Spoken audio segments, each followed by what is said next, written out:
Gloria a Dios. Eso es. Dios le bendiga, mi hermano. Puede estar sentado. Hermanos, queremos dar gracias al Señor por esta linda tarde, por llegar hasta este momento tan especial, por tenerles aquí y por la vida preciosa de cada uno de ustedes que están en este lugar. Y por la persona del Espíritu de Dios que es fiel y está en medio nuestro. Amén.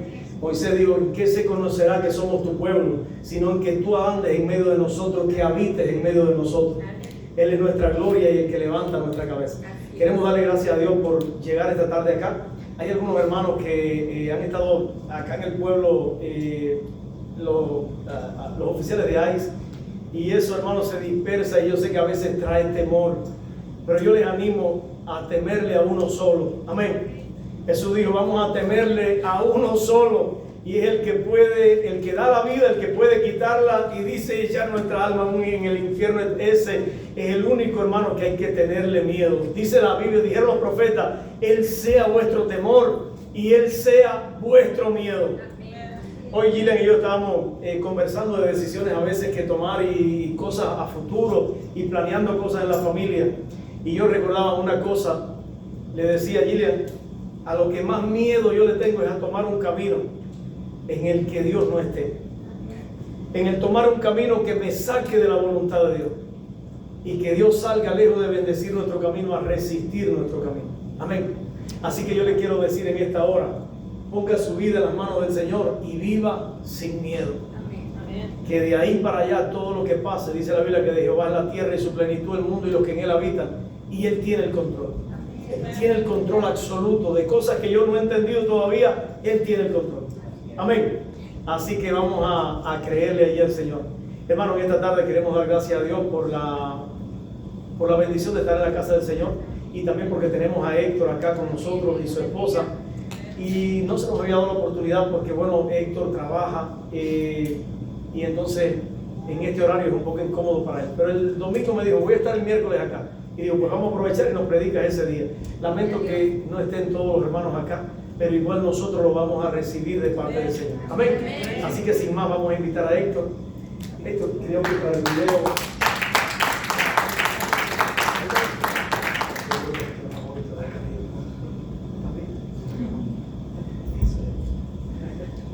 Eso es. Damos gracias al Señor. Le damos gracias al pastor por confiarnos el púlpito. Es una bendición poder predicar la palabra de Dios. Cuando predicamos la palabra de Dios, nos hacemos voceros del Señor. Yo les voy a pedir, hermanos, que busquen en sus Biblias la primera carta de Pedro, el capítulo 1, versículo 3 al 5. Vamos a estar leyendo la primera carta de Pedro, el versículo 3 al 5. Amén. Primera carta de Pedro, capítulo 1, versículo de 3 al 5. Está puesto ahí en la pantalla. Y dice la palabra del Señor: bendito el Dios y Padre de nuestro Señor Jesucristo, que según su gran misericordia nos hizo renacer para una esperanza viva por la resurrección de Jesucristo de los muertos, para una herencia incorruptible, incontaminada, inmarcesible, reservada en los lugares, reservada en los cielos para vosotros, que sois guardados por el poder de Dios mediante la fe, para alcanzar la salvación que está preparada para ser manifestada en los tiempos postreros. Cerremos los ojos y oremos, hermano. Padre Santo, tú eres el Dios de Abraham, de Isaac y de Jacob. Tú eres el único Dios que existe, Padre. Yo vengo ahora delante de ti, mi Santo, en el nombre de Jesucristo, Jesús de Nazaret, pidiéndote misericordia, Señor. Pidiéndote que la palabra que va a ser predicada, Señor, sea tu palabra, que haga rema en cada corazón, que sea el propósito tuyo, Señor, que esta palabra sea proclamada. Tú eres un Dios santo, bueno, un Dios lindo, Señor. Te pido que a través de tu Espíritu Santo tu palabra sea puesta en mis labios, Señor, para que haga rema en cada corazón.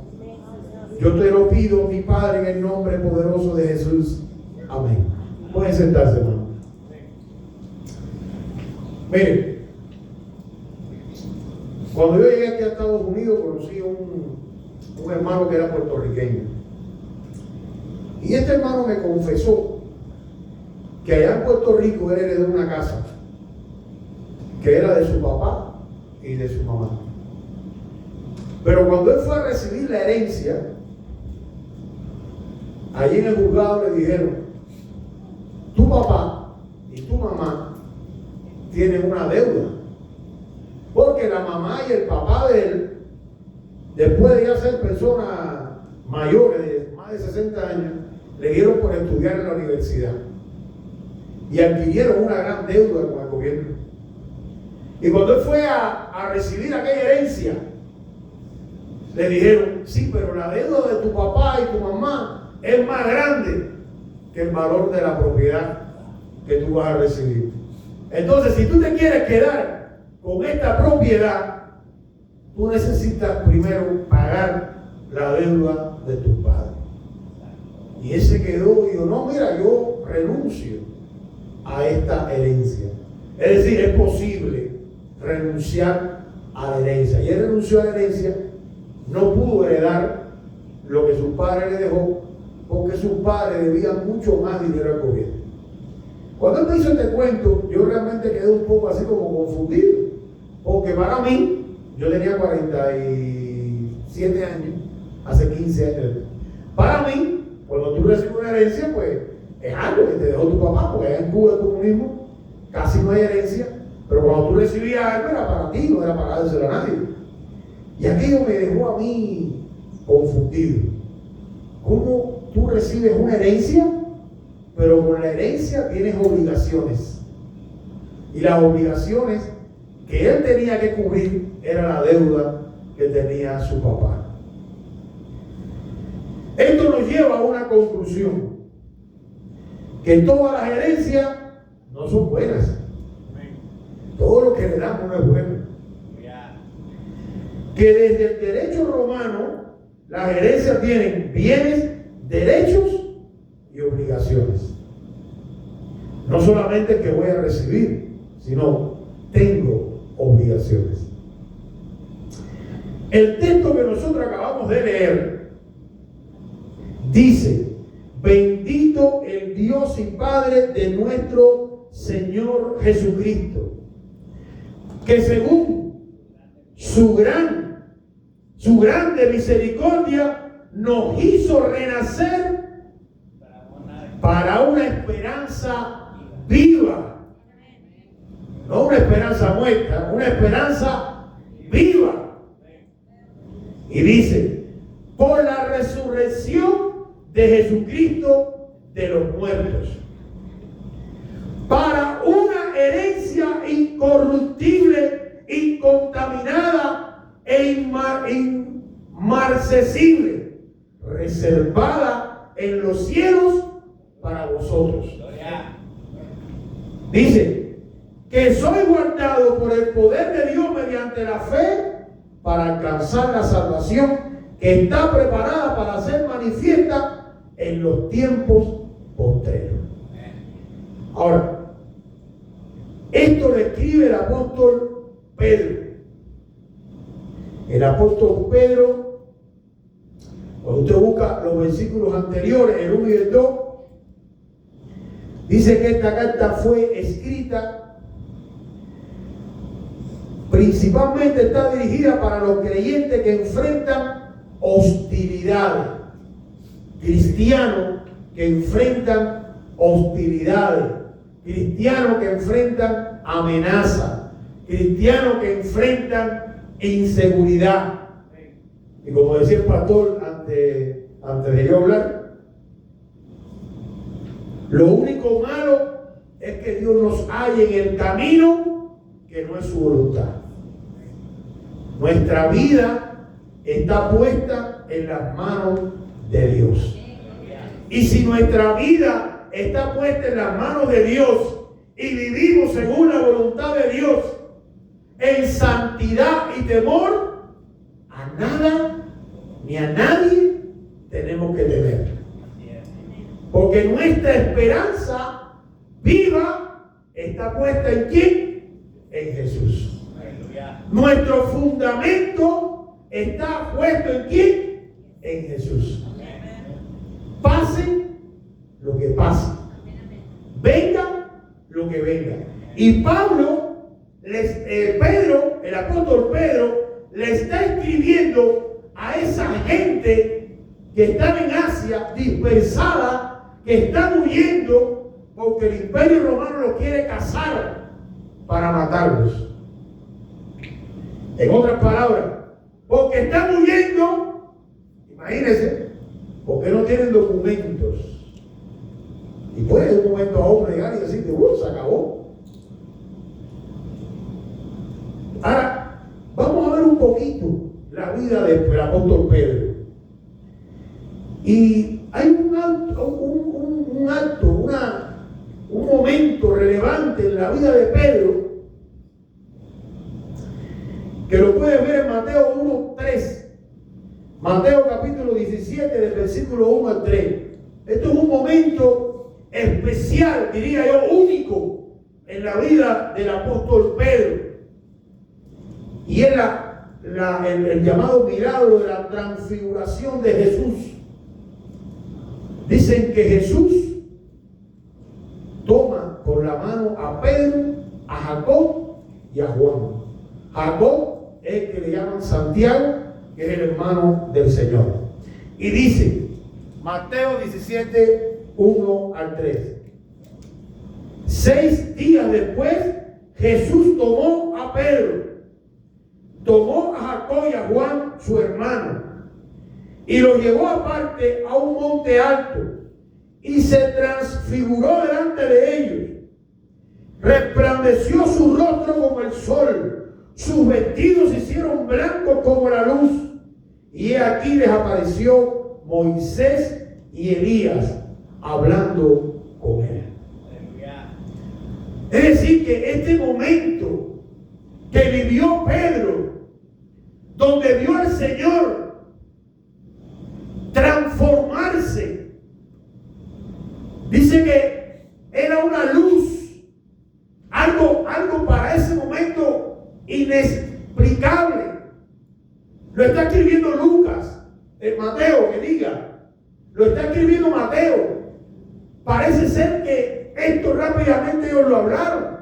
Dice que el Señor se transfiguró, tuvo un cambio de imagen, y de momento llega Moisés y Elías. Moisés, ¿qué representa? Moisés era el hombre, el Mesías del pueblo de Israel, que lo había sacado de Egipto. Para los judíos, los hebreos de ese tiempo, hablar de Moisés era como para nosotros hablar de Jesús. Y Pedro observa cómo Moisés y Elías se presentan delante de Jesús. Imagínense, hacía casi más o menos unos 1000 años que Moisés había muerto. Y hacía más o menos unos 500 años que Elías había sido llevado en un torbellino. El último libro del Antiguo Testamento, Malaquías, habla de que Elías regresaría. Aquello impactó la vida de Pedro, la vida de Jacob y la vida de Juan, porque habían visto un milagro, algo que ellos no se lo esperaban. Imagínense que usted pueda ver un día a Jesús delante de usted con un cuerpo glorificado, resplandeciente. Y esto marcó la vida de Pedro.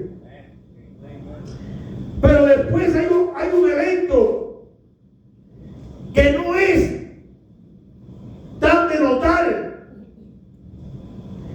que dice ahí en Lucas 22, 61, 62, que Pedro niega 3 veces a Jesús. Y usted se puede preguntar cómo, después de haber visto este milagro tan grande, ver al Señor transfigurarse delante de usted, resplandecer como una luz, ¿cómo después de usted ver a Moisés que bajó de la presencia allí y estaba Elías. ¿Cómo? Dice la escritura ahí en Lucas 22, 61, 62, dice: entonces vuelto el Señor miró Pedro, y Pedro se acordó de las palabras del Señor que le había dicho: antes que cantara el gallo me negaría 3 veces. Pedro negó a Jesús. Pedro negó ser discípulo de Cristo. Pedro, en pocas palabras, rechazó a Jesús. Hermano, ¿cuántas veces Dios ha hecho un cambio en tu vida? A lo mejor bebiste alcohol, a lo mejor eras drogadicto. Dios te sanó, Dios te liberó, Dios te salvó, Dios te devolvió la vida. Y en un momento a otro te apartas de los caminos de Dios. El otro día vi un rabino ahí en YouTube, y él decía, porque el diablo, acuérdense que el diablo viene con mitad verdad y mitad mentira. Y este rabino decía: Jesucristo es el Mesías. Y usted oía aquello y decía: oye, está muy bueno esto. El rabino decía: Jesucristo es el Mesías. Pero entonces este rabino de un movimiento que está aquí en Odessa y en iglesias bien grandes y bien fuertes, que es el de Raíces Hebreas. Este rabino decía: Jesús es el Mesías. Y tú veías aquel judío con su gorrito aquí atrás y vestido, y decía: wow, este hombre está bien. Pero después decía: pero la Biblia de los cristianos no sirve, porque la Biblia de los cristianos está escrita en el griego, y la Biblia original fue escrita en hebreo. Entonces imagínate, tú te quedas así y tú dices: bueno, ¿y esto qué? Y tú dices: bueno, sí, Jesús hablaba hebreo. El otro día un pastor, amigo mío, buena persona, no voy a hacer que te piensa que te van a matar, hablo bien de él, buena persona, me dice: Héctor, tengo una Biblia en arameo. Digo: ¿y? No, arameo. Jesús habló en arameo. Jesús predicó en arameo. Sí, es verdad, hermano. Jesús habló en arameo. Jesús predicó en arameo. Pero en la época se escribió lo que él habló y lo que él escribió en el griego koinés, que es el griego común. Y si ahora, después de 2025 años, tú te me apareces que tienes una Biblia en arameo, es porque se hizo una traducción del griego al arameo. Es decir, que si Jesús habló en arameo, alguien hizo la traducción del arameo al griego. Pero si ahora tú haces la traducción del griego al arameo, no me estás llevando al original. Porque quizás del original al griego se perdieron algunos matices. Y si ahora lo llevan del griego al arameo, se va a perder más. Yo les voy a poner un ejemplo para que ustedes vean cómo se pierden los matices. Imagínense ustedes que estamos en el año 3000 y aparece una carta, y esta carta dice: mi amigo, acabo de coger un camello para ir a la casa. Estaba trabajando y todos los camellos pasaban llenos, pero tuve suerte y pasó un camello medio vacío y llegué temprano a mi casa. Si tú eres cubano, como yo, como el pastor, tú entiendes lo que estamos hablando, ¿eh? Pero si tú eres mexicano o venezolano, tú no sabes de qué estamos hablando. Y entonces empiezas a inventar. Y entonces tú dices: espérate. En el momento que se escribió la carta en Cuba, había un sistema comunista. Y el sistema comunista era amigo de Saddam Hussein en Irak. Y era amigo de Irán. Y es posible que de Irak y de Irán trajeron camellos a La Habana para que los cubanos se pudieran transportar, porque Cuba era un país bloqueado por los americanos. ¿Ven? Tú sacas todo ese tipo de historia, pero un cubano me dice, no chico, era que había un camión que le llamaban camello porque tenía 2 orejas. ¿Y qué te quiero decir con esto, hermano? Que es fácil que el diablo nos engañe. Cuando nosotros no leemos la palabra, no profundizamos en las escrituras y no tomamos las escrituras como algo de fe. Y esto le pasó a Pedro. Pedro empezó a negar a Cristo a pesar de que lo había visto. Y cuando yo vi a este rabino que empezó a decir que la Biblia de nosotros tenía errores, tenía defectos, porque no había sido escrita en hebreo, fui a los fundamentos. ¿Y cuáles son los fundamentos? Es el fundamento del ciego. Cuando le preguntaron ¿quién es él? Es el Mesías. Dijo, yo no sé quién es. Yo solo sé que yo era ciego y ahora yo veo. Vete a los fundamentos. ¿Qué Cristo ha hecho en tu vida? ¿De dónde Cristo te sacó? ¿Cómo Cristo te transformó? Eso habla más que cualquier cosa mentirosa que el diablo ponga. Y ahí estaba Pedro, negando 3 veces a Jesús, a pesar que tenía un testimonio de que él había visto a Jesús transfigurarse, a pesar de que él había visto a Moisés y Elías. Pero la misericordia de Dios es grande. A pesar de que Pedro lo niega 3 veces, a pesar de que eso pasa, dice el versículo 62 en Mateo 22, y Pedro saliendo afuera lloró amargamente. Se dio cuenta, se arrepintió. Qué importante es cuando metamos la pata, cuando nos caigamos, levantarnos y arrepentirnos y mirar para Cristo y acordarte siempre de donde Cristo te sacó. Entonces, cuando Jesucristo resucita, porque acuérdense que Él lo sabe todo, Él sabe toda nuestra vida.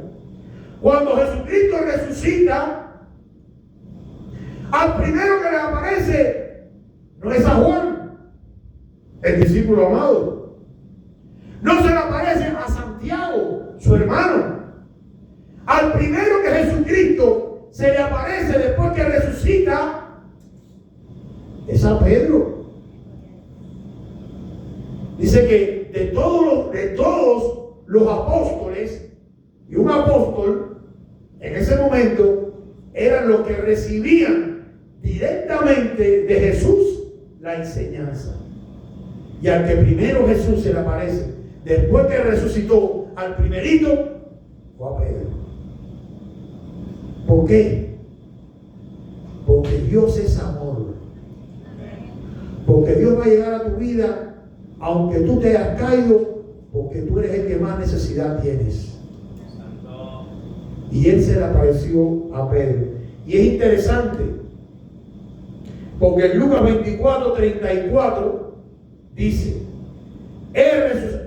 ha resucitado el Señor verdaderamente, y apareció a Simón. Simón es el nombre de Pedro en hebreo. Ese es el nombre que tenía en hebreo. Pasaba una cosa, en el pueblo de Israel las personas llevaban un nombre en hebreo cuando nacían, porque ellos son hebreos, un nombre en arameo, porque era la lengua vernácula que se hablaba, la lengua materna era el arameo, y un nombre griego, porque cuando iban a hacer el censo, o por ejemplo en el caso de Pablo, que era ciudadano romano allá en Tarso, él tenía que tener un nombre romano o un nombre griego. ¿Para qué? para poder censarse. Entonces, Simón es el nombre de Pedro en hebreo. Y dice Lucas 24:34, ha resucitado el Señor verdaderamente y ha aparecido a Simón. Al primero que se le aparece es a Pedro. Primera de Corintios 15 dice, y que apareció a Cefas después de los 11. Cefas es el sobrenombre en arameo que Jesucristo le dio a Pedro, que significa piedra o roca, al igual que el nombre de Pedro tiene el mismo significado. Es decir, que Jesús se le va a aparecer primero a Pedro, a pesar de que Pedro lo negó 3 veces, a pesar de que Pedro lo rechazó públicamente. Dios no tomó en cuenta esto. Y esa es la razón por la cual cuando leemos el texto que estamos nosotros ahora atendiendo, dice, bendito el Dios y Padre de nuestro Señor Jesucristo, que según su gran misericordia. Pedro reconocía en su vida que el Dios que él predicaba, que el Dios que él estaba hablando, era un Dios de gran misericordia. Es un Dios que no mira tu defecto. Es un Dios que no mira tu caída. Dios mira las veces que te levantas. Dios mira las veces que te arrepientes. Dios mira las veces que te limpias la vestidura para seguir caminando delante de Él.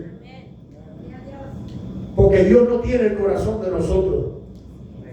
Dios es amor. Y su amor es personal con cada uno. Por eso como Pedro dice, bendito el Dios y Padre de nuestro Señor Jesucristo. La palabra bendito ahí quiere decir alabado, exaltado. Mire, yo llevo 32 años en los caminos del Señor. Juan dice que hay pecados que son de muerte: fornicación, adulterio. Inclusive él dice, por esos pecados ni oren. Pero ¿cuántas veces me habré caído yo en 32 años más? Me caigo y me levanto, y me caigo y me levanto. Porque donde único hay esperanza y vida eterna es en Cristo Jesús. Y aunque tú te caigas, levántate y sigue. Dios no ha venido a llamar a personas perfectas. Dios no llama a perfectos. Un día en una iglesia que predicaba, el pastor me decía, usted predica que nosotros no somos perfectos. Digo, no hay nadie perfecto. Tú puedes tratar de decir que tú eres perfecto. Somos santos. Y la diferencia que hay en ser santo y perfecto es que los perfectos no se caen. Los santos viven apartados del mundo. Nosotros somos santos porque nos apartamos del mundo para agradarle a Dios. Pero dice la Biblia que todos somos pecadores. Y el que no reconoce que es pecador, le dice mentiroso al Padre. Porque Dios conoce nuestro corazón. Podemos engañar al que tenemos al lado, pero a Dios no. Entonces Dios quiere que tú llegues a Él de manera sincera, sin careta, sin máscara, y que cuando te arrodilles le digas, Padre, no puedo, necesito de ti para seguir caminando, porque soy débil y soy fuerte en ti, pero en mí soy débil, caigo. Por eso usted necesita orar, por eso usted necesita leer la palabra, por eso usted necesita pedirle que el Espíritu Santo venga a usted y lo guíe, porque somos débiles. Necesitamos buscar la orientación de Dios y estar sujetos a su mano. Así es. Porque solamente Él nos puede guiar. Y esto lo entendió Pedro. Y Pedro le manda un mensaje a la diáspora y le dice: Dios es grande en misericordia. Porque Él lo había vivido. Y le continúa diciendo: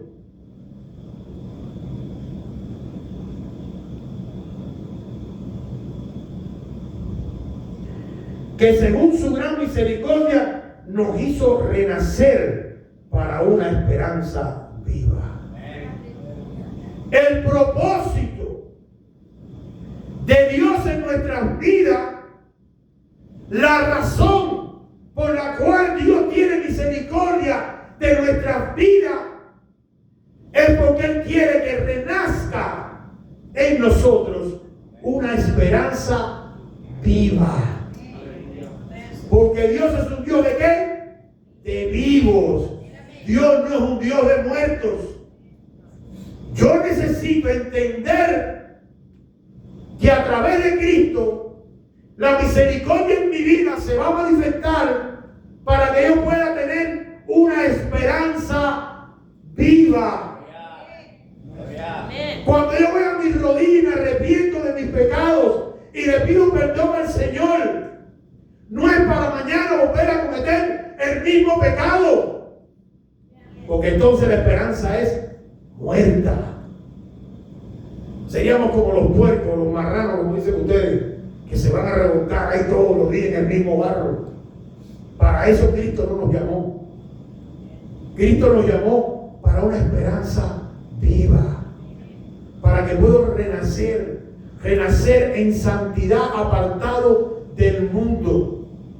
Necesitamos vivir apartado del mundo. Es triste ver iglesias hoy con una hipocresía horrible, donde se fornica dentro de la iglesia y cállate, no hable porque se me va la gente. Y estoy hablando cosas que yo he vivido, que yo he visto en Odessa, no muy lejito de aquí. Pues dice que es una esperanza viva. Pero si es viva, es para que vivas en santidad. Es para que la guardes. Es para que la abraces. Es para que entienda que Dios está observando tu vida diariamente, cada minuto. Dios no te va a juzgar. Pero Dios quiere que tú te levantes con una esperanza viva. Después dice: por la resurrección de los muertos, para una herencia incorruptible. Dice que Él te quiere dar.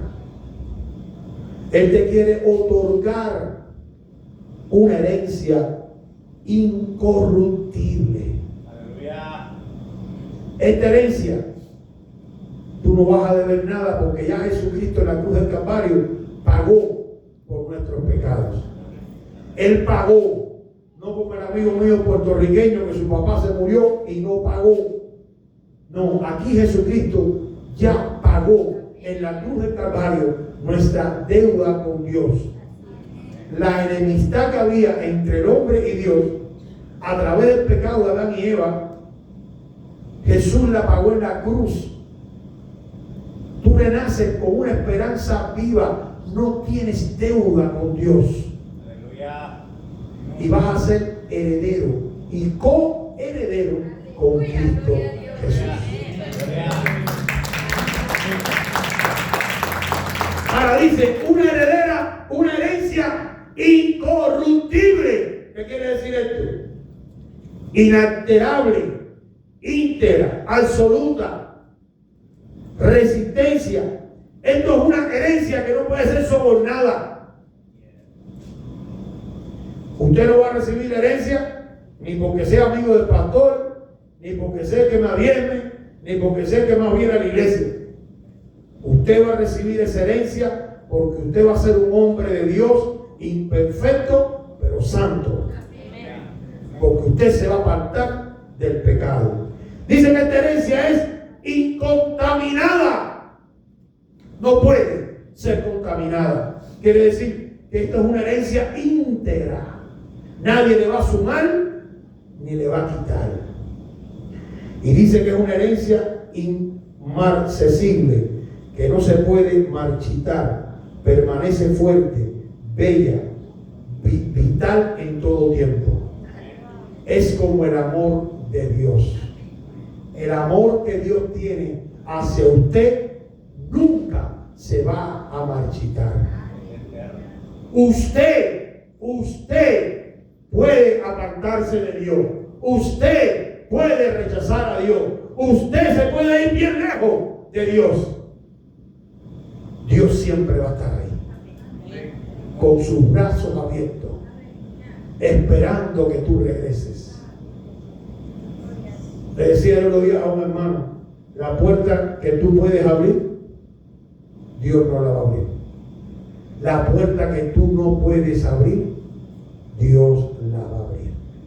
El otro día un hermano me contaba algo que por primera vez en mi vida lo escucho, ni tan siquiera en YouTube le he oído. Este hermano me contaba que a él, a su esposa y a sus 2 hijos, ICE se lo llevó detenido.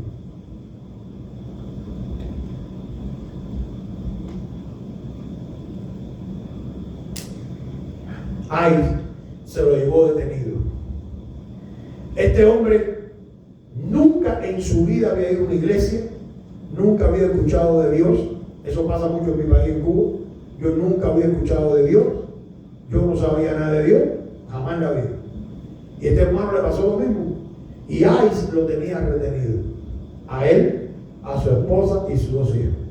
Ellos habían pasado mucho trabajo, salieron de Cuba para Guyana, de Guyana salieron para Brasil, de Brasil llegaron a este país. Gastaron dinero, fuerza, energía, muchísimas cosas. Y de momento dice que el funcionario de ICE viene y le entrega una carta en la mano. Y la carta decía, esta familia no puede ser deportada. Jamás en mi vida yo había oído eso.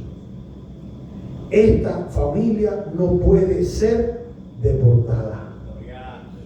Y aquel hombre incrédulo, sin conocer de Dios, sin saber quién era Dios, se quedó mudo. Pasaron un tiempo y tenían que ir a la cita de ICE o a la cita normal que se va de migración. Y cuando llega a la cita de migración, el juez lo llama y él le enseña la carta al juez. Dice que el juez miró la carta y se la dio a otro juez. El otro juez miró la carta y se la dio a otro juez. Y así pasaron 4 o 5 jueces. Hasta que el último cogió la carta y le dijo, váyase para su casa. Usted no puede ser deportado de este país. Dice aquel hombre que no entendió nada. Él no conocía a Dios, pero Dios lo conocía a él. Si Dios pudo hacer eso con alguien que no lo conocía, ¿cuánto podrá hacer con aquel que le conoce y le sirve? El Dios que nosotros hemos creído es un Dios fiel. Y Pedro aquí está dando testimonio de que no solamente es misericordioso, es fiel y es cuidador, sino que nos tiene reservada una herencia. Cuando a mí me dicen herencia, yo tengo un hijo que tiene 16 años y mi abuelo era español y era un hombre que antes del comunismo en Cuba tenía mucho dinero, tierra, era rico. Y me dice, ay papá, mi abuelo no habrá dejado una fortuna por ahí, alguna herencia. El gallego, porque nosotros en Cuba le decimos gallego a todos los españoles y mi abuelo era gallego. Dice, el gallego no habrá dejado una fortuna por ahí y a lo mejor voy a ser rico. La palabra de Dios te dice hoy, hermano, que todo el cristiano que siga a Jesús en santidad es rico. Porque tiene una herencia, escuche bien, una herencia incorruptible. Tiene una herencia incontaminada. Tiene una herencia inaccesible. ¿Dónde? Va a ir a buscarla ahora mismo. Escuche. Dice,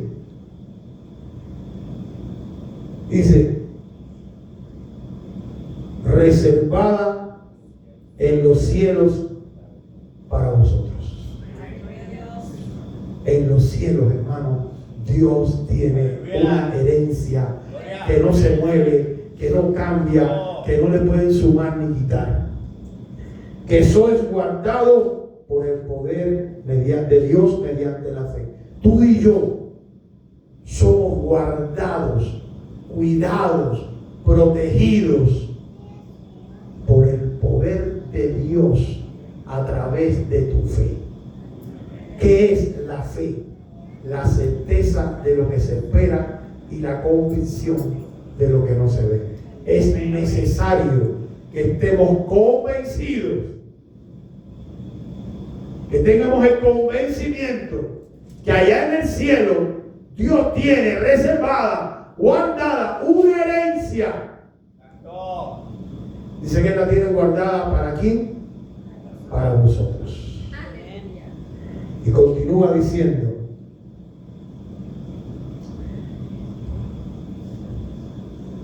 dice, para alcanzar la salvación que está preparada para ser manifestada en los tiempos postreros. Miren, yo veo, por ejemplo, cuando se muere una persona, sea un diablo, sea lo que sea, aquí en los Estados Unidos todo el mundo es religioso. Aquí todo el mundo conoce a Dios, aquí todo el mundo te habla de Dios, aunque esté en fornicación, aunque tenga adulterio, todo el mundo te habla de Dios. Aquí todo el mundo es cristiano. En Cuba no, en Cuba todo el mundo es ateo y algunos somos cristianos. Aquí no, aquí todo el mundo es cristiano. Y cuando se muere una persona dice: ¡ay, se fue con el Señor! ¡Ay, se fue con el Señor! Hermano, si no vives en santidad, si no pones tu fe en el Señor, si no buscas de Dios, no sabemos. El fin de la humanidad, de la raza humana, no es la presencia de Dios.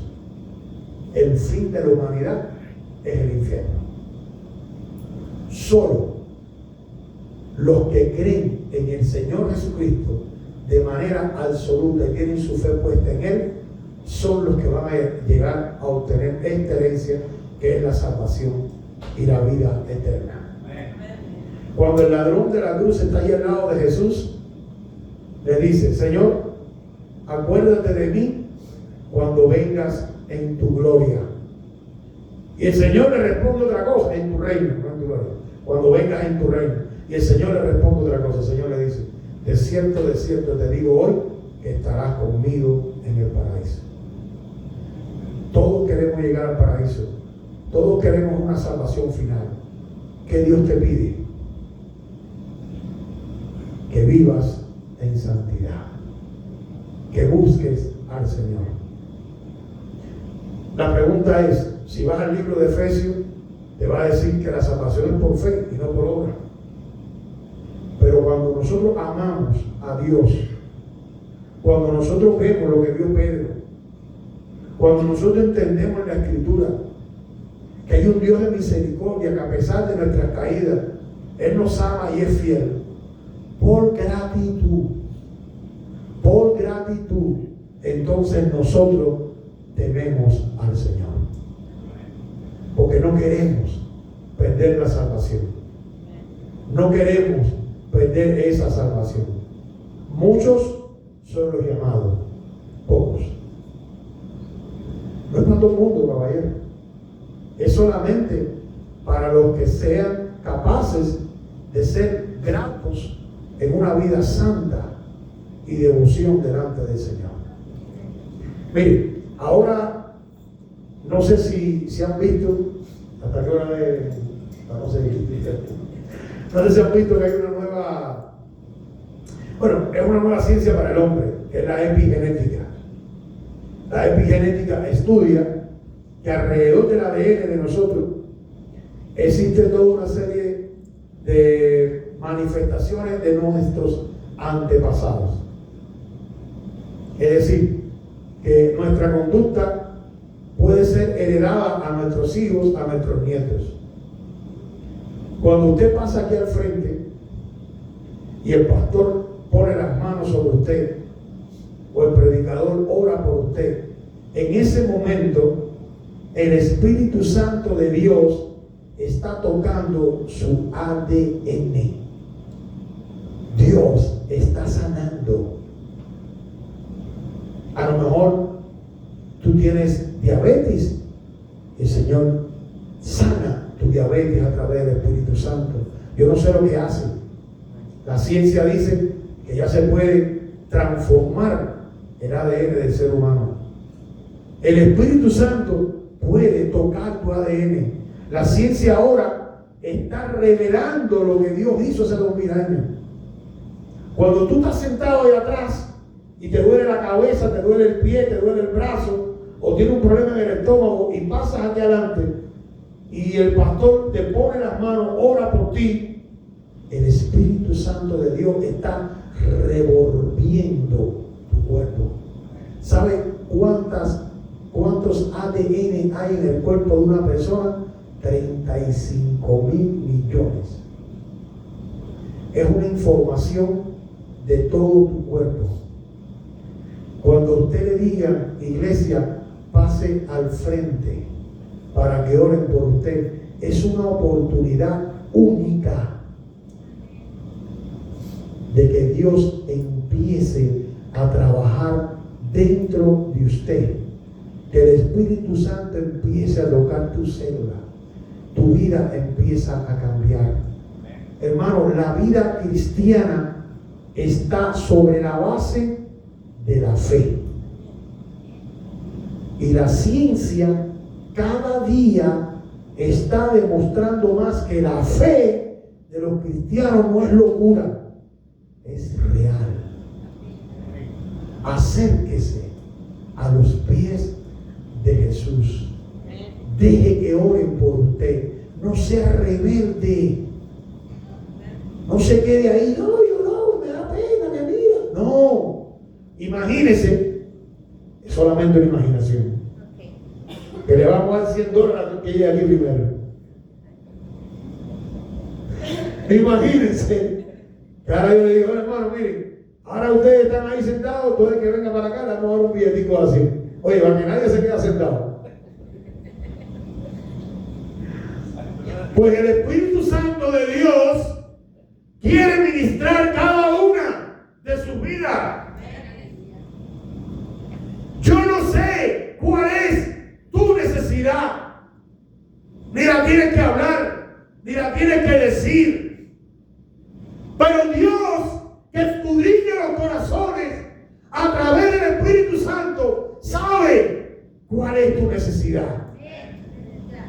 Yo sé cuál es la necesidad de mi esposa. Pero yo no sé la necesidad de ninguno de ustedes. Y Dios quiere tocar tu corazón. Dios quiere, a través del Espíritu Santo, tocar tu ADN. Dios quiere cambiar tu vida. Dios quiere que a través del Espíritu Santo tú salgas por esa puerta diferente. Aleluya. Tú no sabes qué pasó, yo tampoco. Solo que Dios va a tocar tu vida. Dios va a tocar algo que tú sí sabes, pero que yo no sé. Pero que Dios sí sabe. Cierre sus ojos, hermano. Vamos a orar.